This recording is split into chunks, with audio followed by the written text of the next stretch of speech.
पितृदोष होता है, काल सर्प दोष होता है, वास्तु दोष होता है, उनको ज्यादा कुछ नहीं करना होना।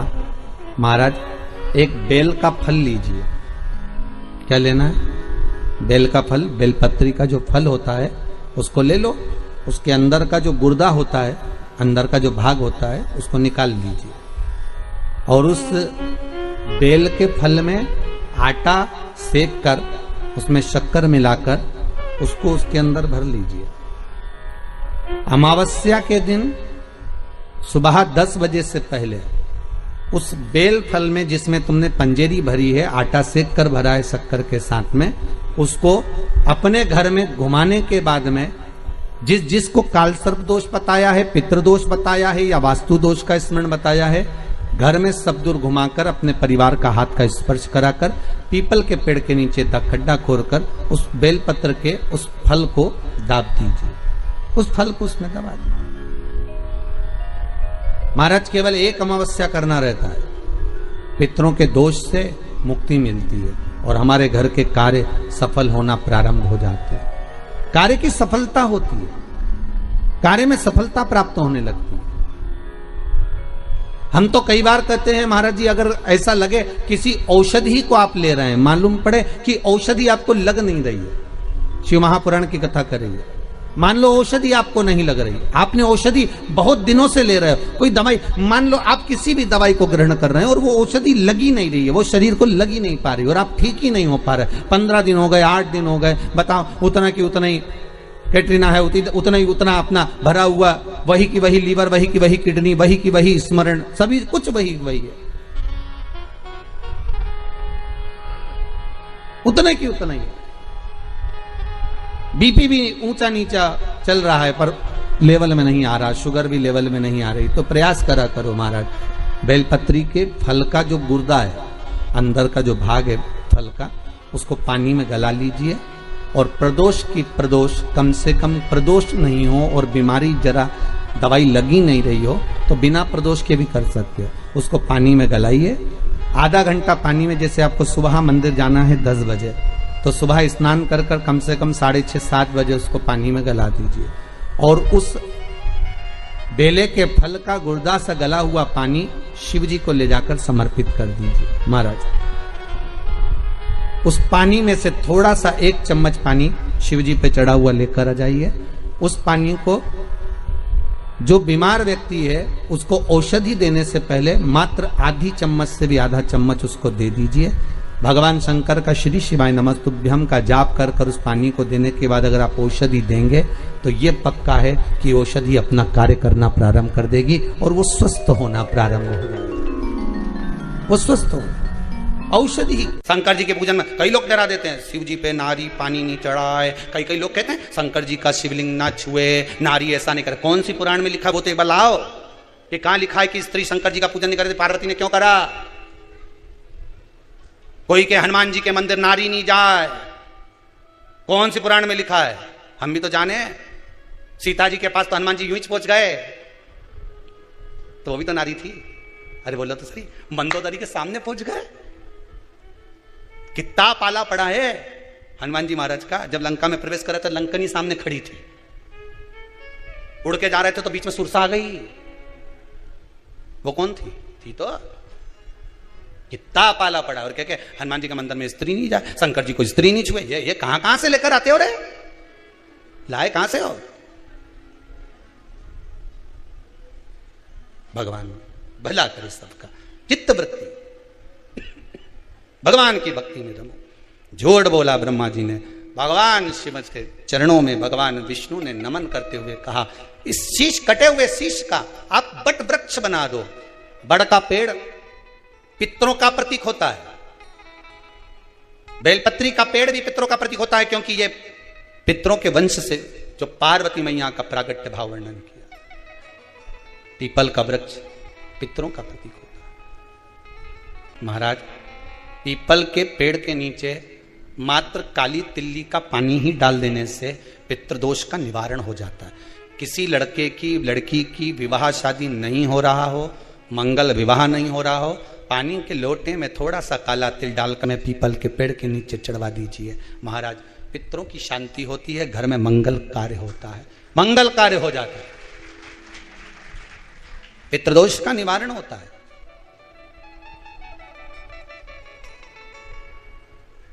बहुत रोग घिर गया, ऐसा लग रहा है कि बहुत बड़ी बीमारी शरीर में आ गई है, वो मिट नहीं रही, बीमारी बहुत बड़ी है, नहीं जा रही।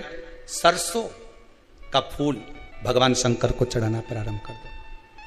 सरसों तो आप अपने घर के अंदर भी बो सकते हो, उसमें पीला फूल ही जाता है, शिव जी को चढ़ाना चालू कर दो, बीमारी समाप्त होना प्रारंभ।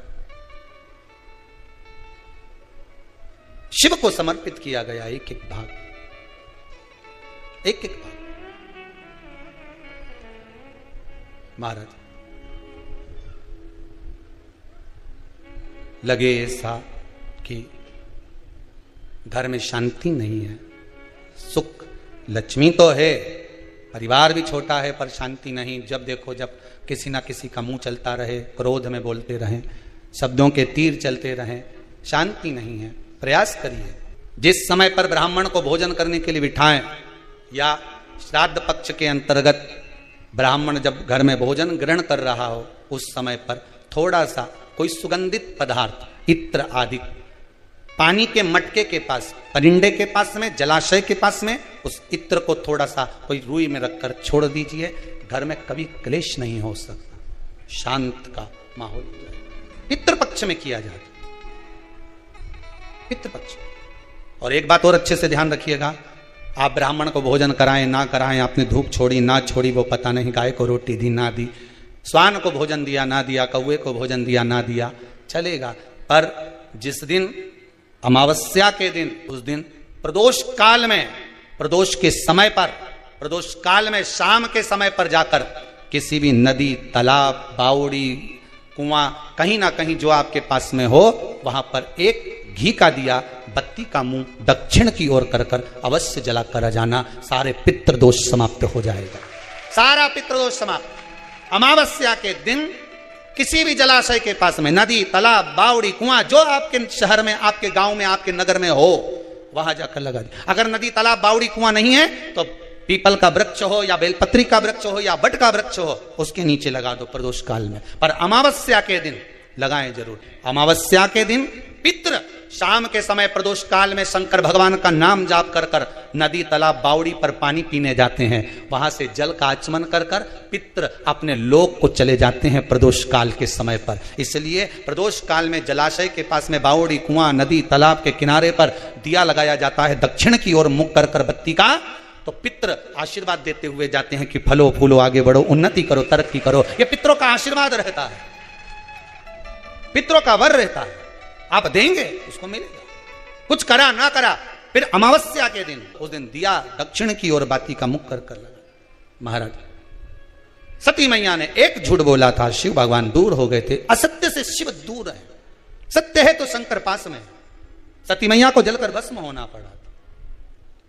वही सती मैया हिमालय राज के यहां मैनावती के गर्भ से पार्वती के रूप में प्रकट। मैना, धन्या, कला, ये पितरों की 3 बेटियां।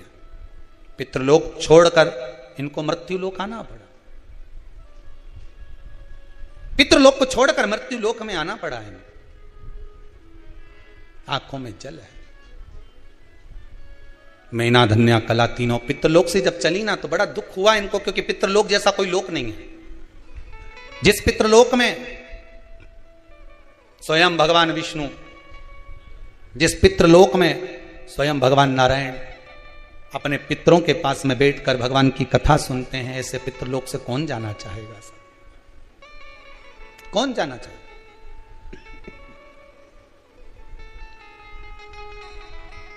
चले भगवान अग्रण्य भाग। मैनावती के गर्भ से माता पार्वती का प्रागट्य हुआ। बाल्यावस्था माता पार्वती की, और उस बाल्यावस्था में माता पार्वती ने जो शंकर भगवान का अनुमोदन कराए, शंकर भगवान का स्तवन कराए, शंकर भगवान की भक्ति को धारण कराए, वो जीवन का सुख देने वाले। अभी आपको कथा में कहा था, नाम आपका कुछ भी हो पर जहां पहुंचोगे नाम वही हो जाएगा। कथा में पहुंचे तो श्रोता, डॉक्टर के पास पहुंचे तो मरीज, बस में बैठे तो यात्री, ट्रेन में बैठे पैसेंजर, दुकान पर गए तो ग्राहक। नाम कुछ भी हो आपका, पर पहुंचने के बाद नाम चेंज हो गया, भक्ति में डूब गए तो भक्त। माता पार्वती भगवान शिव को अपना बनाने के लिए तप साधना करी, तप साधना। और इतना तप साधना माता पार्वती जी ने करा है, इतना तप साधना करा। भगवान शिव को अपना बनाने के लिए थोड़ा तो प्रयास करना चाहिए साहब। जितना आप प्रयास करोगे भगवान मिलेगा। फिर वही वाली बात आ गई, खील को ठोके जाओ ठोके जाओ, कहीं तो जगह मिलेगी जहां खील ठुक जाएगी। प्रयास करे जाओ, कभी तो भगवान मिलेगा, कभी तो प्राप्त होगा। दिल से पुकारो। दिखावा भगवान को प्रिय नहीं है। ब्राह्मण को भोजन करा रहे हो तो दिखावा कर कर ना जिमाइए, दिखावे से बहुत दूर हो जाइए। भगवान को प्रिय नहीं है दिखावा। कभी तुमने भगवान शंकर के मंदिर में कोई दिखावा देखा है क्या? शिव जी के मंदिर में, सारे देवताओं के मंदिर में जाकर आखिरी में शंकर जी के मंदिर जाना, आराम से बैठे, जब तुम्हारे को फुर्सत मिल जाए लोटा भर के लिया ना, चढ़ा देना, चले जाना। पार्वती मैया कई बार शंकर जी से बोली, बताओ दोपहर की 2 बज रही है और पानी लेके आ रही हो। शंकर जी बोल रहे हैं शांति से बैठो पार्वती, उसके घर में जब उसको फुर्सत मिलेगी तब तो आएगी, तुम बैठे। पार्वती बोले तो कुछ समय भी होता है कि नहीं होता? शंकर भगवान बोले पार्वती अपन कहाँ रहते हैं? पार्वती जी बोली शमशान में। तो शमशान में मसान में आने का कोई समय होता है क्या? अरे बोले तो कोई समय मसान में जाने का? ये तो सब खुला है, सब दूर दरवाजा लगे। शमशान में कभी दरवाजा नहीं लगे, मर्जी पड़े रात के आ जा, दिन में फुर्सत मिले दिन में आ जाते, तुम्हारी जब मर्जी होनी तब आओ। फिर वही बात, मकान आपकी पसंद का होगा, मसान शंकर की पसंद का होगा। कौन से मसान में जाना पसंद वो करेगा, पसंद वो करता है, वो चुनकर रखा हुआ होता है। कहां कब किस जगह प्राण छूटना है ये उसको मालूम है, किसी को नहीं मालूम। चाहे कोई कितना ही कह दे नहीं कि तुम तो वहां जाके मरोगे या तुम्हारे प्राण ऐसे छूटेंगे, कहीं नहीं मरे, फालतू की बात। भगवान शिव की कथा कर रही है। शंकर भगवान गोत्र का मूल महत्व बताते। बहुत ध्यान दीजिएगा शिव महापुराण की ओर, कि आपके भाव की निर्मलता से भगवान मिल जाए। कहा रावण कह रहे हैं अगर मान लो मैं कुंवारी अवस्था में मर गया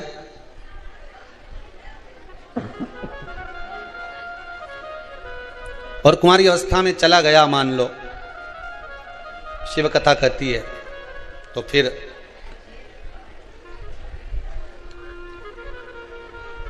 ना तो मेरा तर्पण होगा, ना मेरी तिलांजलि होगी, ना ही मेरा पिंडदान होगा। फिर मोक्ष कैसे मिलेगा? मोक्ष मिलने का भी तो कोई भाव हो। कहा,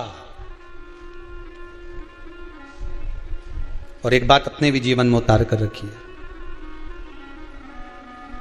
देखिए,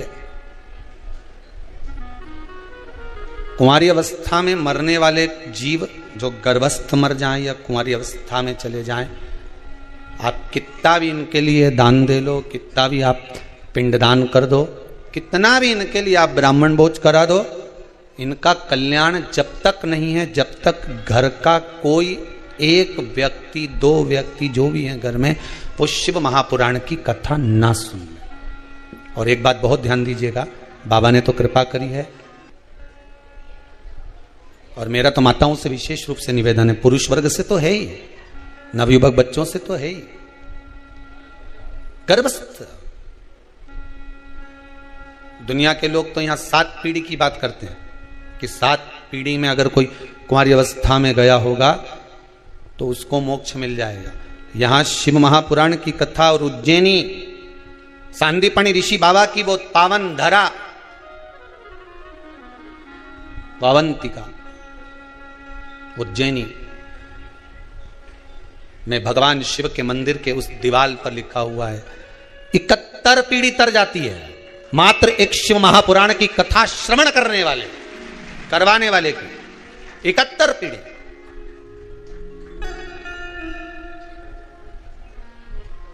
पीढ़ी तक। अब 71 पीढ़ी में ना जाने कितने कुंवारी अवस्था में गए होंगे, कोई जरूरी इसका याद कौन एक्सीडेंट में, कौन अधोगति में चला गया होगा, किसको। एक बात आपको कही थी, आप लोगों को स्मरण होगा, अगर मान लो आप ब्राह्मण को भोजन नहीं करा पा रहे हैं, मान लो आप गौ माता को रोटी नहीं दे पा रहे हैं, स्वान को भोजन नहीं दे पा रहे, कौवे को भोजन नहीं दे पा रहे हो, और मान लो गया ब्रह्म कपाली या कहीं पिंडदान नहीं कर पा रहे हो, तिलांजलि तर्पण नहीं कर पा रहे हो, तो एक काम जरूर करना, जल के पात्र में 2 बूंद गंगा जल डालना और वो गंगा जल शंकर को रोज 16 दिन तक चढ़ाइए, पितृदोष समाप्त हो जाएगा।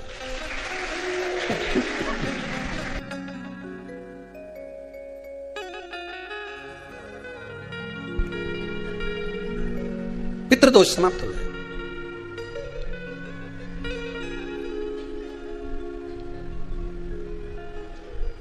प्रतिदिन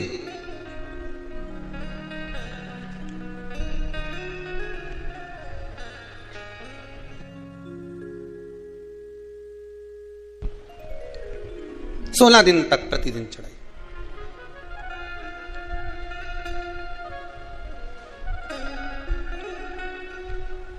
शिव महापुराण की कथा कहती है,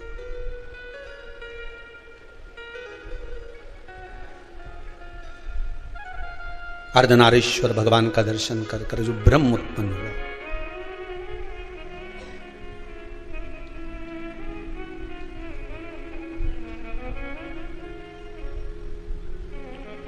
एक तारने का मौका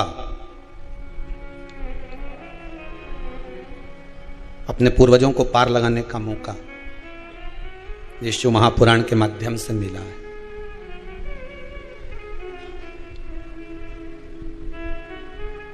भगवान ने कृपा करी है, विश्वनाथ ने, शंभु ने, घर बैठे पितृशांति यज्ञ का दर्शन घर बैठे हो रहा। और इन जजमान को धन्यवाद देना, ये दोनों श्री सुरेश सत्यनारायण जी अग्रवाल और गोपाल मुक्तिलाल जी अग्रवाल जलगांव और औरंगाबाद से जो पधारे, साधुवाद था इनको, तो इतना जनमानस को देश और विदेश में बैठे हुए ना जाने कितने जीवों को पार लगा देंगे साहब।